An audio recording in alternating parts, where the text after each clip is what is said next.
सिद्धि की शादी के बाद वो ससुराल चली जाती है। पीछे रह जाती है भाभी रानी। सिद्धि के ससुराल जाते ही भाभी कहती है, अरे वाह जी वाह, सारे कपड़े मेरे।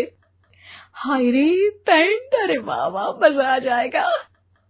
अरे ये सिद्धि की अलमारी के सामने खड़े होकर क्या बड़बड़ा रही है? जाकर देख मेहमानों को विदाई की मिठाई मिली कि नहीं। अब हाँ माँ जी, क्यों नहीं, लेकिन पहले कपड़े तो बदल लूं। अब रानी आ जाती है सिद्धि के उन कपड़ों में जो वो ससुराल जाने से पहले घर छोड़ जाती है। अरे रानी, कुछ दिन रुक जाती। अरे ये तो सिद्धि बिटिया को मैंने ही दिया था, बड़ा ही फबता था उस पर, तुझ पर तो कुछ खास नहीं लग रहा। अब वो ना मेरे सारे कपड़े गीले थे तो सोचा पहन लूं। वैसे भी सिद्धि को कौन सा दिन पुराने आउटडेटेड कपड़ों को पहनना है। वैसे भी ये सूट तो मैंने तभी पहना था, वैसे खास है भी नहीं ये। हाँ ठीक है, लेकिन ना मेरी सिद्धि पर तो जमता था। सारे मेहमान चले जाते हैं और सिद्धि ससुराल से मायके पहली बार आती है। अपना घर, अपना कमरा, अपनी अलमारी। ये बोलकर जैसे ही सिद्धि अलमारी खोलती है तो सामने उसके कपड़ों की जगह कुछ और ही रखा होता है। माँ, जरा कमरे में तो आना। सास और रानी वहां पहुंच जाते हैं। रानी ने पहनी होती है सिद्धि की जींस और टी शर्ट। अरे भाभी, ये क्या? ये तो मेरी बड़ी ही महंगी टी शर्ट है, इसे आपने घर में क्यों पहनी है? अरे बहुत मिलती है दीदी ये चौक की मार्केट में, 150 में। ओ भाभी प्लीज, ये एरोपोस्टल है, 2000 की एक टी शर्ट।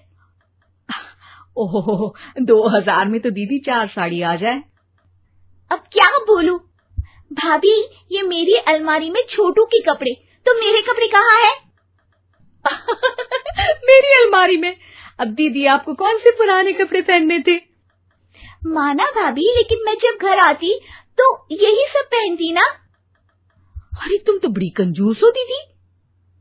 खैर, वक्त आता है जब सिद्धि ससुराल के लिए रवाना हो रही होती है। अरे रानी, अंदर से सिद्धि का गिफ्ट ले आ, लड़की पहली बार ससुराल से मायके आई है। रानी अंदर जाती है और एक सिंपल सी साड़ी लेकर बाहर आ जाती है। ये लीजिए माँ जी। सास बेटी को गिफ्ट देकर ससुराल भेजती है। अगले दिन रानी एक सुंदर सी साड़ी पहनकर सामने आती है। अरे रानी, ये तो वो साड़ी है जो मैंने सिद्धि को देने के लिए दी थी जब वो ससुराल ले जाती, लेकिन ये तूने कैसे पहन ली? अरे माँ जी, ये साड़ी तो मुझे बहुत पहले से ही पसंद थी, लेकिन चिंता ना करिए, मैंने सिद्धि के लिए भी अच्छी सी साड़ी दी है। हाँ। तभी सिद्धि का फोन आता है।